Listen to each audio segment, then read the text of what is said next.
అది ఎండలు మండిపోయే బళ్ళారి నగరం. ఆ ఎండ వేడి కంటే ఆ నగరంలో ఉన్న ఒక ఉమ్మడి కుటుంబంలో రగులుతున్న పగలు, ద్వేషాలు ఎంతో భయంకరమైనవి. నలుగురు మనుషులు ఉండే ఇంట్లో నమ్మకం చచ్చిపోయి స్వార్థం బతికినప్పుడు ఒక వంటగది ఎలా మరణశాసనం రాస్తుందో కళ్ళకు కట్టే క్రైమ్ స్టోరీ ఇది. బళ్ళారి నగర శివార్లలో ఒక పాతకాలపు పెద్ద ఇల్లుంది. చూడ్డానికి అదొక రాతి కోటలా ఉంటుంది. ఆ ఇంటి పేరుకే కాదు, ఆ ఇంటికి కూడా ఏకైక యజమానురాలు రాజమ్మ. ఆమె వయస్సు 60 ఏళ్ళైనా కానీ రాజమ్మ అంటే ఆ వీధిలో అందరికీ హడల్. ఆమె నడిచొస్తుంటే చుట్టుపక్కల వాళ్ళు తలదించుకునేవాళ్ళు. ఆమె మాట ఒక శాసనంలాగా, ఆమె చూపు ఒక కత్తిలా ఉండేది. భర్త ఎప్పుడో చనిపోయాడు. అప్పట్నుండి ఇంటి పెత్తనంతో పాటు బయట ఫైనాన్స్, చీటీల వ్యాపారం మొత్తం ఆమె గుప్పిట్లోనే ఉంది. ఎవరైనా వడ్డీ కట్టకపోయినా, ఇంట్లో ఎవరైనా ఏ చిన్న మాట ఎదురు చెప్పినా ఆమె నోటి నుండి వచ్చే పచ్చి బూతులు, ఆమె చేసే రచ్చ అంతా ఇంతా కాదు. అవతలి వాళ్ళ పరువు ప్రతిష్టల గురించి ఏమాత్రం ఆలోచించకుండా వాళ్ళ బట్టలోడదీసి కొట్టినట్లు మాట్లాడుతుంది. ఆ ఇంట్లో రాజమ్మకు 2 కొడుకులు. పెద్ద కొడుకు పేరు రఘు. అతను ఒక ప్రైవేట్ స్కూల్ టీచర్. వాడికి తల్లి ముందు కనీసం తల ఎత్తి మాట్లాడే ధైర్యం కూడా ఉండేది కాదు. ఒక యంత్రంలా బతుకుతుంటాడు. రఘు భార్య పేరు భారతి. ఇంటికి పెద్ద కోడలు. కానీ ఆ ఇంటికి ఆమె కోడలు మాత్రమే కాదు, ఒక జీతం లేని పని మనిషి. ఉదయం 5 గంటలకు లేచినప్పటి నుండి రాత్రి 12 గంటల వరకు భారతికి నడుం వాల్చే తీరిక కూడా ఉండేది కాదు. ఇంటి పని, వంట పని, అత్తగారి అడుగులకు మడుగులొత్తడం, ఇదే ఆమె ప్రపంచం. రాజమ్మ పెట్టే మానసిక చిత్రహింసలు భరిస్తూ కోపంతో ఆమె చేతులకు వాతలు పెట్టినా కనీసం భర్తకు చెప్పేది కాదు. ఎందుకంటే చెప్పినా వాడేమీ చేయలేడని తెలిసే గుండెల్లోనే కుమిలిపోయే ఒక దీనమైన పరిస్థితి భారతిది. ఒకసారి ఈ సీన్ ని మీరే ఊహించుకోండి.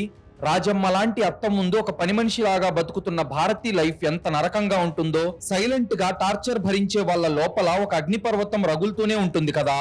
ఈ ఇంట్లో అగ్నిపర్వతం ఎప్పుడు బద్దలవుతుందో, ఆ బద్దలైన మంటల్లో ఎవరు కాలి బూడిదవుతారో తెలుసుకునే ముందు మీరు గనుక ఇలాంటి క్రైమ్ స్టోరీస్ రోజు చూడాలి అనుకుంటే ఇప్పుడే ఈ వీడియోను లైక్ చేసి మన ఛానల్ ను సబ్స్క్రైబ్ చేసుకోండి. మీరు చేసే చిన్న లైక్, ఒక సబ్స్క్రైబ్ మమ్మల్ని ఎంతో ఎంకరేజ్ చేసినట్టుగా ఉంటుంది. అలాగే ఇప్పటి వరకు మీరు ఈ వీడియోని ఎక్కడి నుండి చూస్తున్నారో కామెంట్ చేయకపోతే ప్లీజ్ కామెంట్ చేయండి. మా వీడియోలు ఎక్కడి దాకా రీచ్ అవుతున్నాయో తెలిస్తే మాకు చాలా బూస్టప్ ఇచ్చినట్టు ఉంటుంది. ఇక చిన్న కొడుకు పేరు విక్రమ్. వాడు 28 ఏళ్ల కుర్రాడు. తన అన్నలాగా భయస్థుడు కాదు, కాస్త దూకుడు ఎక్కువ ఉన్నవాడు. బళ్ళారిలో మైనింగ్ ట్రాన్స్పోర్ట్ వ్యాపారం చేయాలని వాడికి విపరీతమైన ఆశ ఉండేది. కానీ ఆ బిజినెస్ మొదలు పెట్టాలంటే కనీసం 50 లక్షల రూపాయలు పెట్టుబడి కావాలి. తల్లి దగ్గర బీరువాలో కోట్లు ఉన్నా కానీ వాడికి ₹1 కూడా ఇచ్చేది కాదు. నీలాంటి తిరుగుబోతు ఎదవకి నా డబ్బులు ఇచ్చేది లేదు, వెళ్ళేదైనా కూలీ పని చేసుకో, అప్పుడే నీకు డబ్బు విలువ తెలుస్తుంది అని ఇంట్లోని పని వాళ్ళ ముందు, బంధువుల ముందు విక్రమ్ ను రాజమ్మ దారుణంగా అవమానించేది. ఆ అవమానంతో విక్రమ్ కు రక్తం ఉడికిపోయేది. వీళ్లతో పాటు ఆ ఇంటికి నిత్యం వచ్చే మరో వ్యక్తి కాంతమ్మ. ఆమె పక్కింట్లోని ఒక రేకుల షెడ్డులో అద్దెకుంటుంది. కాంతమ్మ తన కూతురు పెళ్లి కోసమని చెప్పి రాజమ్మ దగ్గర అక్షరాల 5 లక్షల రూపాయలు వడ్డీకి తీసుకుంది. అసలు కంటే వడ్డీ పెరిగిపోయి ఆ చక్రవడ్డీలు కూడా కట్టలేక కాంతమ్మ నరకం అనుభవిస్తుంది. అది ఒక మంగళవారం. ఆ రోజు ఇంట్లో పెద్ద రచ్చ జరిగింది. ఉదయం భారతి కాఫీ తేవడం 2 నిమిషాలు ఆలస్యమైందని చెప్పి మరుగుతున్న వేడి వేడి కాఫీని రాజమ్మ ఏమాత్రం కనికరం లేకుండా భారతి చేతుల మీద పోసేసింది. భర్త రఘు అయితే చూసి చూడనట్లు, భారతికి తనకి అసలు సంబంధమే లేనట్లు తలదించుకొని స్కూల్కి వెళ్ళిపోయాడు. భారతి తన కన్నీళ్లను తానే తుడుచుకొని మౌనంగా ఉండిపోయింది. మధ్యాహ్నం చిన్న కొడుకు విక్రమ్ ఆవేశంగా ఇంటికొచ్చి, అమ్మా నా బిజినెస్ కు డబ్బులివ్వు, లేదా నా వాటా ఆస్తి నాకు పంచేసేయి, నేనింక నీ దయాదాక్షిణ్యాల మీద బతకాలనుకోవట్లేదు అని పెద్ద పెద్దగా అరుస్తూ గొడవ పడ్డాడు. అప్పుడు రాజమ్మ వాడిని తన కాలికున్న చెప్పు తీసుకుని కొట్టి, నేను చచ్చే వరకు నీకు నా ఆస్తిలో నుంచి చిల్లి గవ్వరాదు, నా ఇష్టం వచ్చినోడికి రాసుకుంటాన్రా, అడగడానికి నువ్వెవరు, ముందు నా ఇంట్లోంచి బయటకెళ్ళు అని తేల్చి చెప్పి ఇంటి నుండి మెడబట్టి బయటకు గెంటేసింది. విక్రమ్ కళ్ళల్లో కోపంతో, అవమాన భారంతో బండేసుకొని బయటకు వెళ్ళిపోయాడు. రాత్రి సరిగ్గా 8 గంటలకు పక్కింటి కాంతమ్మ వచ్చి, రాజమ్మ గారు నాకు ఇంకో నెల టైం కావాలండి, మీ కాళ్ళు మొక్కుతాను, ఇప్పటికిప్పుడు నా దగ్గర చిల్లి గవ్వలేదండి, నాకు ఒక్క నెల టైం ఇవ్వండి, మీ డబ్బులు నేను అడ్జస్ట్ చేస్తాను అని రాజమ్మ కాళ్ళ మీద పడింది. కానీ రాజమ్మ ఏ మాత్రం జాలి లేకుండా కాంతమ్మను కాలితో తన్ని, రేపు సాయంత్రం లోపు నా డబ్బు నా చేతికి రాకపోతే నీ కూతురు మెడలో తాలి తెంపి నీ అల్లుడికి నీ భాగవతం అంతా చెప్తాను, నీ పరువుని రోడ్డు మీద పడేస్తాను అని కిరాతకంగా బెదిరించి పంపేసింది.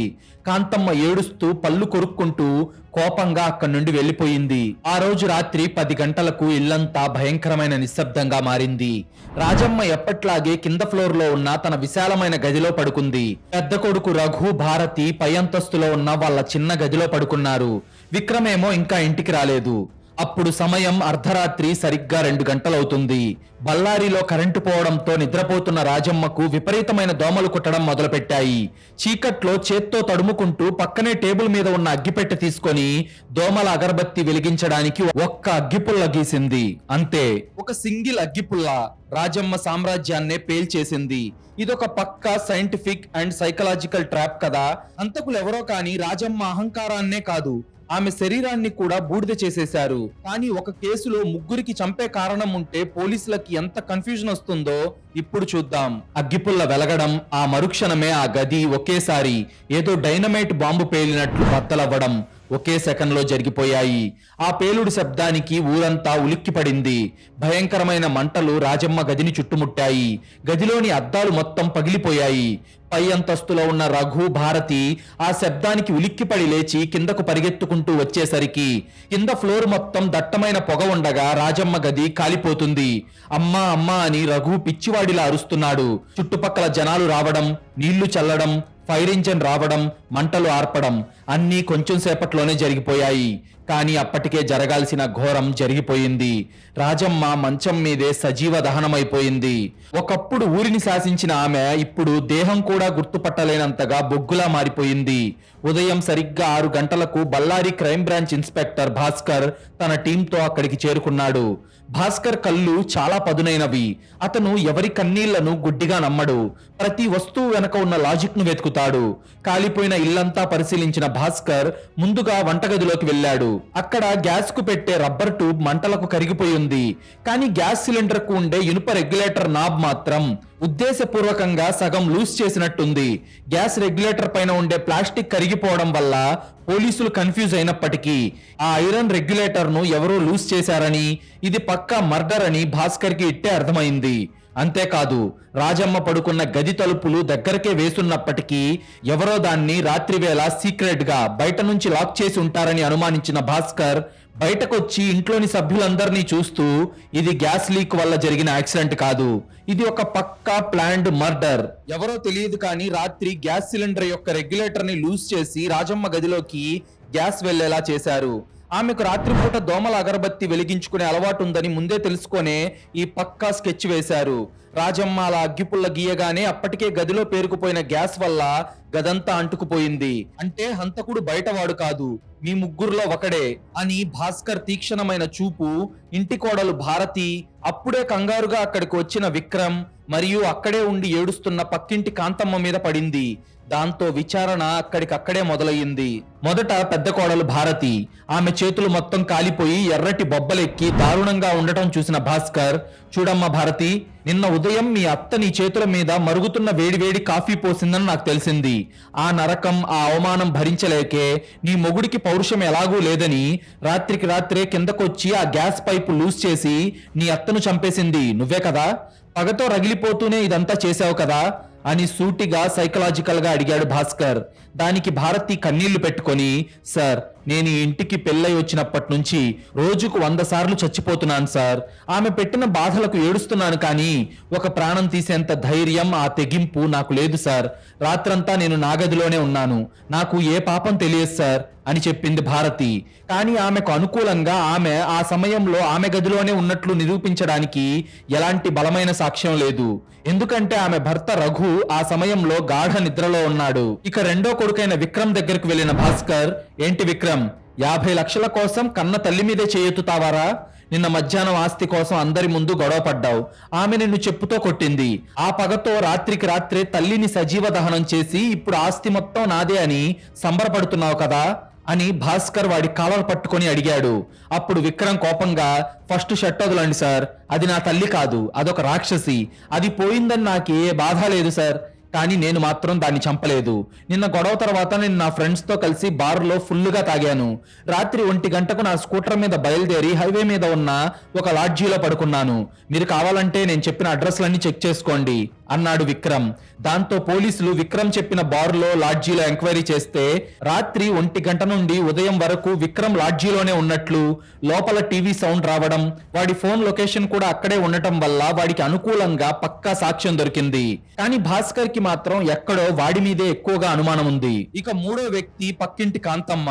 ఏమ్మా కాంతమ్మ, నీ కూతురు కాపురం పోతుందని, రేపు ఉదయం నీ అల్లుడికి నీ భాగవతం చెప్పి నీ పరువు తీస్తుందని నిన్న రాత్రి 11 గంటలకు గోడ దూకొచ్చి గ్యాస్ రెగ్యులేటర్ ని ఓపెన్ చేసింది నువ్వే కదా?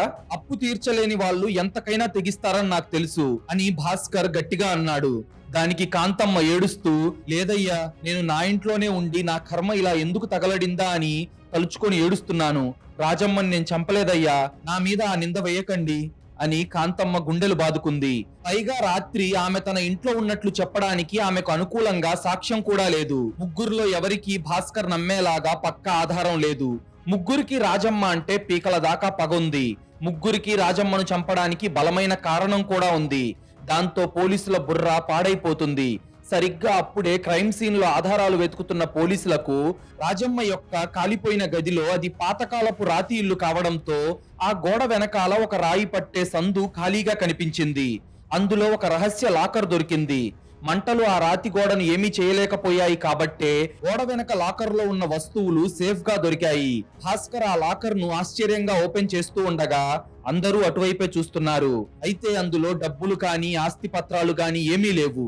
అందులో ఉన్నది ఒక మందపాటి పాత తోలు బైండింగ్ ఉన్న డైరీ. ఆ సీక్రెట్ డైరీ దొరకగానే కేసు ఇంకో టర్న్ తీసుకుంది. పగ, ఆస్తి మాత్రమే కాదు, ఈ మర్డర్ వెనక ఒక చీకటి రహస్యం దాగి ఉందని భాస్కర్ పసిగట్టాడు. రాజమ్మ లాంటి అహంకారి భయపడిన ఆ రహస్యమేంటి? ఆ డైరీలో రాసి ఉన్న ఒక్క లైన్ ఈ ముగ్గురులో ఎవరి మెడకు ఉరితాడు వేయబోతుందో ఇప్పుడు చూద్దాం. రాజమ్మ కేవలం అప్పుల లెక్కలే కాదు, ఆ ఊర్లో ఎవరి వీక్నెస్ లేంటి, ఎవరి చీకటి రహస్యాలు ఏంటి అన్నది కూడా పక్కాగా అందులో రాసుకొని వాళ్లను బ్లాక్మెయిల్ చేసి తన గుప్పెట్లో పెట్టుకునేది అని ఆ డైరీ చూస్తే ఎవరికైనా అర్థమవుతుంది. అదొక బ్లాక్మెయిల్ డైరీ. భాస్కర్ ఆ డైరీ పేజీలు తిప్పుతుంటే నిన్నటి తేదీ అంటే హత్య జరిగిన రోజు రాత్రి రాసి ఉన్న ఒక మ్యాటర్ చూసి వాడి గుండె ఆగిపోయినంత పనయ్యింది. అతని కళ్ళు ఆశ్చర్యంతో పెద్దవయ్యాయి. ఆ పేజీలో రాజమ్మ తన చేతి రాతతో ఒక కోడ్ లాంగ్వేజ్ లో ఇలా రాసుంది: చిన్న పాము పడగ విప్పింది, వాడికి నా బెంగుళూరు రహస్యం తెలిసింది, ఈ రాత్రికి వాడిని ఆస్తిలో నుంచి శాశ్వతంగా తీసేయాలి అని రాసి ఉన్న ఈ మాటలు చదవగానే భాస్కర్ కు మైండ్ బ్లాక్ అయిపోయింది. అంటే నిన్న రాత్రి రాజమ్మ తన డైరీలో రాసిన ఆ చిన్న పాము అంటే చిన్న కొడుకు విక్రమేనా అని ఇన్స్పెక్టర్ భాస్కర్ ఆ ఇంటి పని వాళ్ళ ద్వారా ఆరా తీసి అసలు నిజాన్ని పసిగట్టాడు. రాజమ్మకు పక్కింటి కాంతమ్మకు ఉన్న అసలైన లింకు కేవలం అప్పు మాత్రమే కాదా? ఇందులో వేరే ఏదో చీకటి రహస్యం ఉందా? రాజమ్మను చంపింది డబ్బు కోసం కాదు, ఆస్తి కోసం కాదు, పగ కోసం కాదు.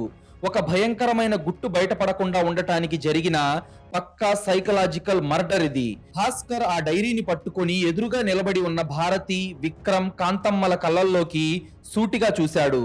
ఆ ముగ్గురి ముఖాల్లోనూ ఒక రకమైన భయం స్పష్టంగా కనిపిస్తుంది. ఆ ముగ్గురిలో ఆ డైరీ గురించి తెలిసిందెవరికి? రాజమ్మ తన డైరీలో సీక్రెట్ గా రాసుకున్న ఆ బెంగుళూరు వ్యాపారి రహస్యమేంటి? గ్యాస్ రెగ్యులేటర్ ని లూజ్ చేసి రాజమ్మను ప్రాణాలతోనే కాల్చేసిన ఆ సైలెంట్ మాస్టర్ మైండ్ కిల్లర్ ఎవరు అనే ప్రశ్నలకు సమాధానాలు తెలుసుకునే ముందు మీలో చాలా మంది మన వీడియోలు చూస్తున్నారు కానీ వీడియోను లైక్ చేయడం లేదు, మన ఛానల్ను సబ్స్క్రైబ్ చేయడం లేదు. ప్లీజ్ మీరు చేసే చిన్న లైక్, ఒక సబ్స్క్రైబ్ మమ్మల్ని ఎంతో ఎంకరేజ్ చేసినట్టుగా ఉంటుంది. అలాగే మీరిచ్చే ఒక పాజిటివ్ కామెంట్ ఇలాంటి మరిన్ని క్రైమ్ థ్రిల్లింగ్ స్టోరీస్ మీ ముందుకు తీసుకొచ్చి మిమ్మల్ని ఎంటర్టైన్ చేయడానికి మాకు చాలా బూస్టప్ ఇచ్చినట్టుంటుంది. పోలీస్ ఇన్స్పెక్టర్ భాస్కర్ చేతిలో ఆ సగం కాలిపోయిన డైరీ ఉంది. దాన్ని తీక్షణంగా చూస్తున్న భాస్కర్ మైండ్ లో రేగుతున్న అలజడి ఆ కాలిపోయిన గదిలోని నిశ్శబ్దాన్ని మరింత భయంకరంగా మార్చేసింది. చిన్న పాము పడగ విప్పింది, వాడికి నా బెంగుళూరు రహస్యం తెలిసింది అనే మాటలు చదవగానే భాస్కర్ దృష్టి నేరుగా ఒక మూలన ముడుచుకొని ఏడుస్తున్న పక్కింటి కాంతమ్మ మీద పడింది. ఆవిడ కూడా ఈ కుట్రలో ఒక ముఖ్యమైన పావు అని భాస్కర్ కు అర్థమైంది. దాంతో భాస్కర్ వేగంగా వెళ్లి కాంతమ్మను పట్టుకొని పక్కనే ఉన్న గదిలోకి ఈడ్చికెళ్లి తలుపు గడియ పెట్టి లాఠీ తీసుకున్నాడు. బయట ఉన్న వాళ్ళకి లోపల అసలు ఏం జరుగుతుందోనని వణుకు పుడుతుంది. లోపల ఉన్న భాస్కర్ చేతిలో లాఠీ పట్టుకొని, నిజం చెప్పు కాంతమ్మ, ఏంటి నీకు ఈ రాజమ్మకు ఆ బెంగుళూరు వ్యాపారికి ఉన్న సంబంధం? 5 లక్షల అప్పు కేవలం ఒక నాటకమా? ఇప్పుడే నువ్వు గనక నిజం చెప్పకపోతే నీ ప్రాణాలు ఈ గదిలోనే పోతాయి, లాకప్ డెత్ కింద రాసేస్తాను అని గట్టిగా అరిచాడు భాస్కర్. దానికి కాంతమ్మ భయంతో వణికిపోతూ ఆ ఊరికి, రాజమ్మ కుటుంబానికి తెలియని ఒక చీకటి రహస్యాన్ని బట్టబయలు చేసింది.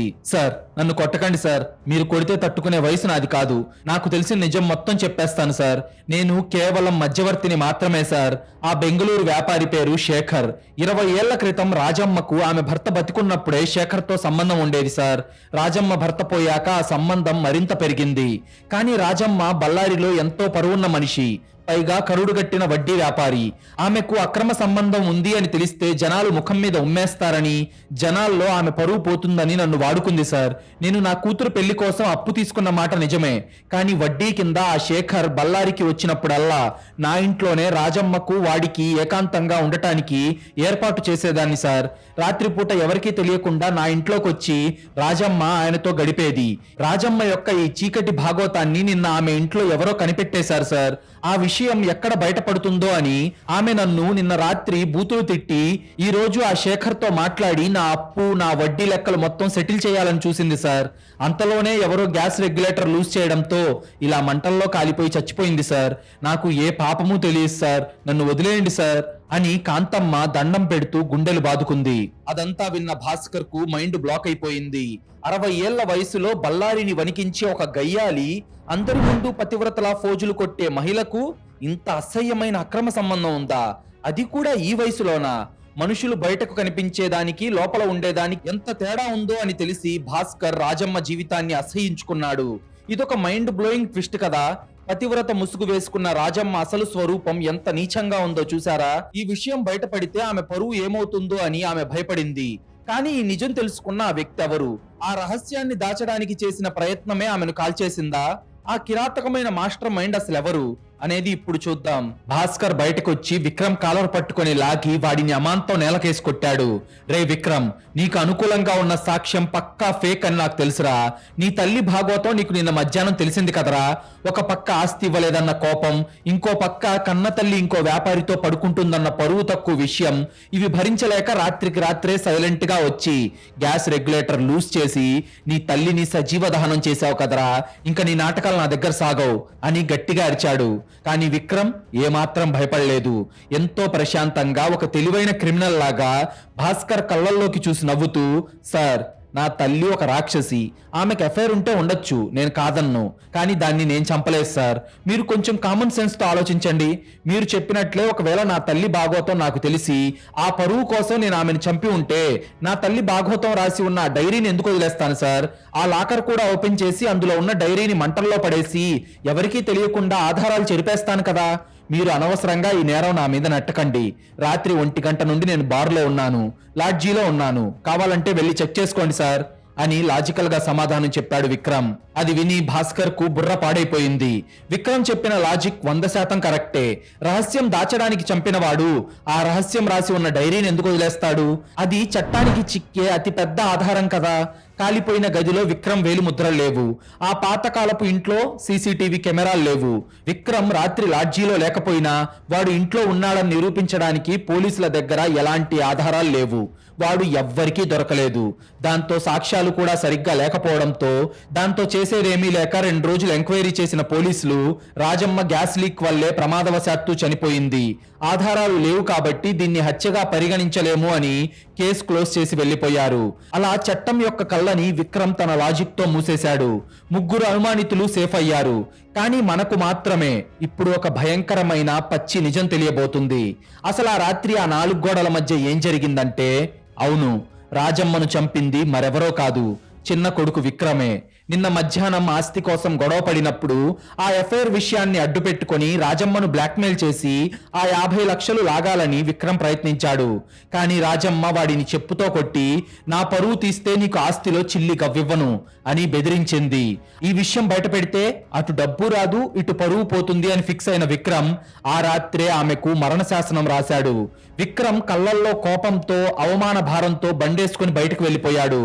విక్రమ్ ఎంత తెలివైన వాడంటే తను లాడ్జీలో నిద్రపోతున్నట్లు కవర్ చేయడానికి తన మొబైల్ ఫోన్ ను లాడ్జీ రూమ్ లోనే వదిలేసి టీవీ ఆన్ చేసి సైలెంట్ గా కిటికీ దూకి బయటకొచ్చాడు. బళ్ళారి మైనింగ్ ఏరియాలోని డర్ట్ రోడ్స్ గుండా అద్దెకు తీసుకున్న బండి మీద ఎవరికీ కనపడకుండా తన ఇంటికొచ్చి తన ఇంట్లోని వెనక గోడ దూకి లోపలికెళ్లాడు. కరెంటు పోయి ఇల్లంతా చీకటిగా ఉండటంతో సైలెంట్ గా రాజమ్మ గదిలోకి వెళ్ళాడు. వాస్తవానికి విక్రమ్ వంటగదిలోని మెయిన్ సిలిండర్ ను కట్ చేయలేదు. గ్యాస్ పైపుకుండే ఇనుప రెగ్యులేటర్ ను కొంచెం లూజ్ చేయడంతో గ్యాస్ లీక్ అవ్వడం స్టార్ట్ అయ్యింది. విక్రమ్ సైలెంట్ గా రాజమ్మ గది తలుపులను బయట నుండి గడియ పెట్టేశాడు.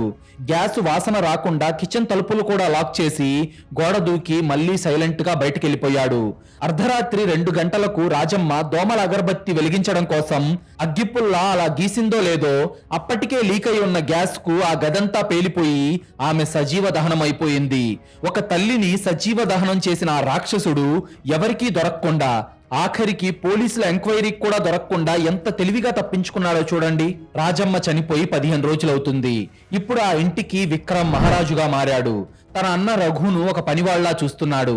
రాజమ్మ పేరు మీద ఉన్న ఫైనాన్స్ వ్యాపారం ఆస్తులు మొత్తం తన పేరు మీదకు మార్చుకోవడానికి లాయర్లతో పేపర్లన్నీ రెడీ చేపిస్తున్నాడు.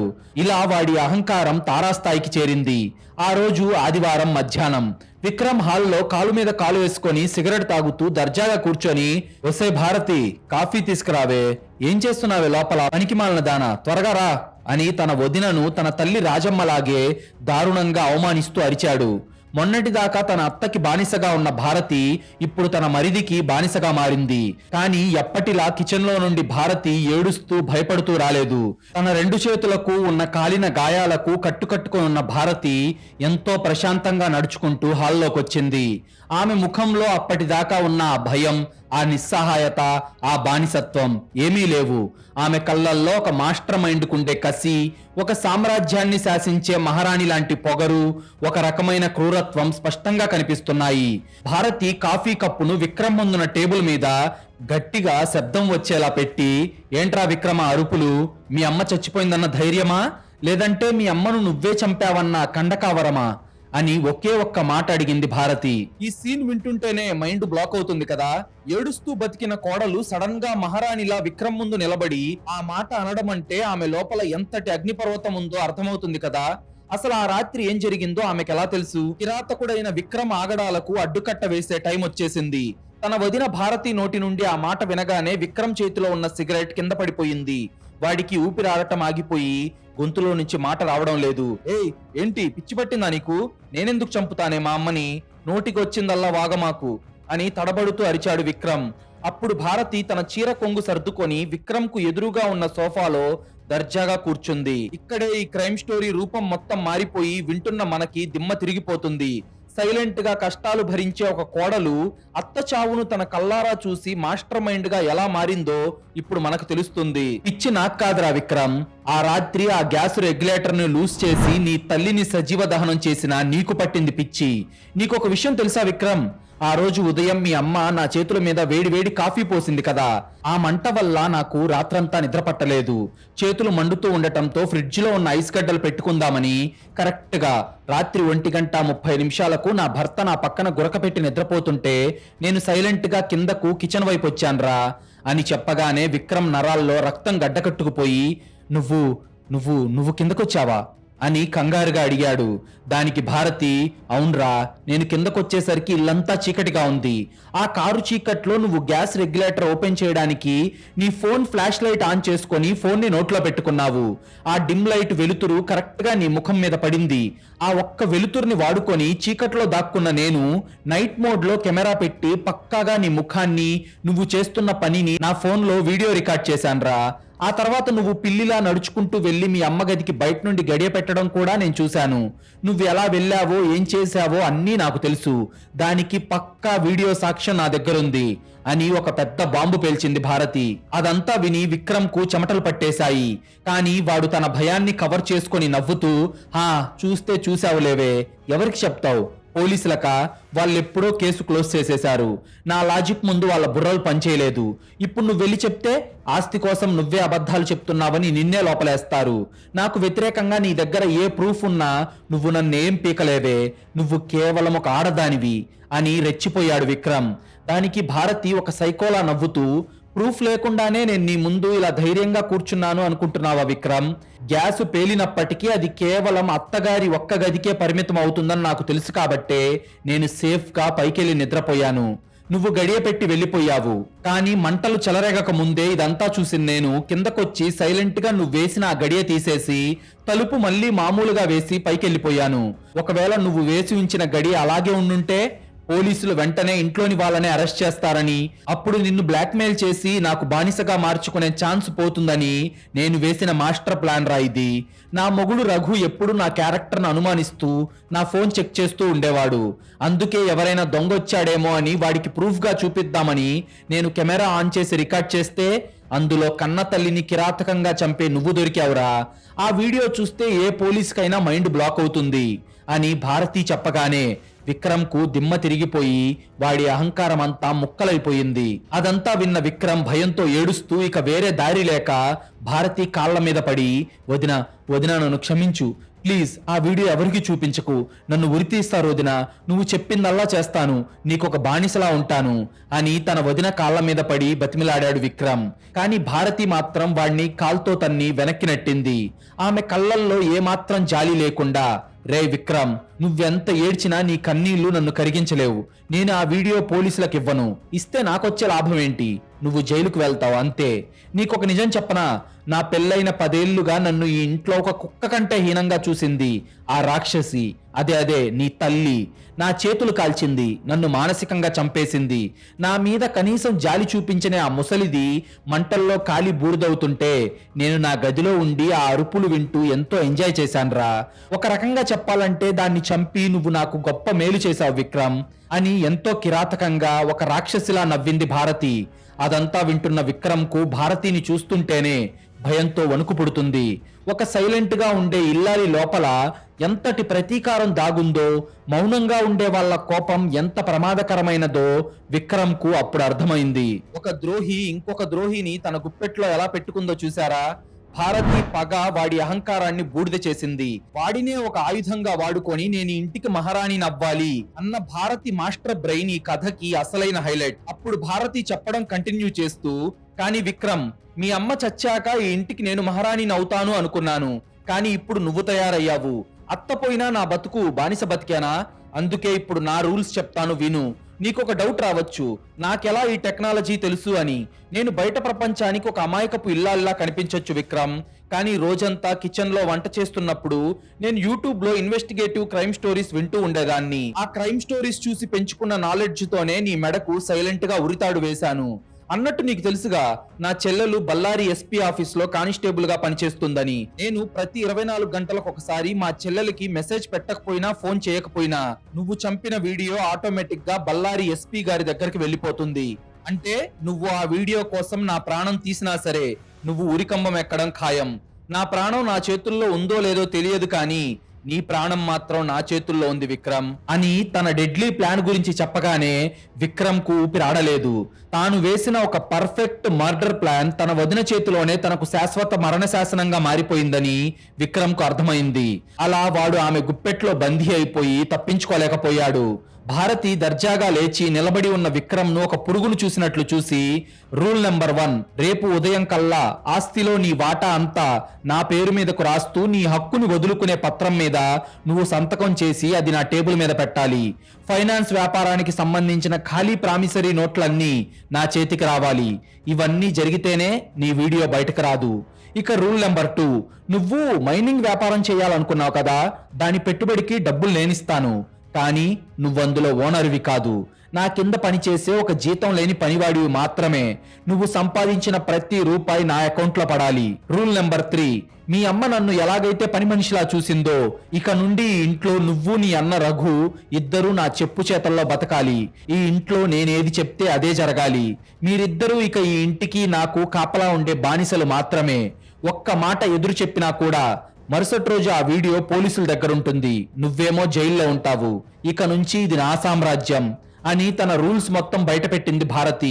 అదంతా విని విక్రమ్ ఏడుస్తూ తన తల పట్టుకున్నాడు.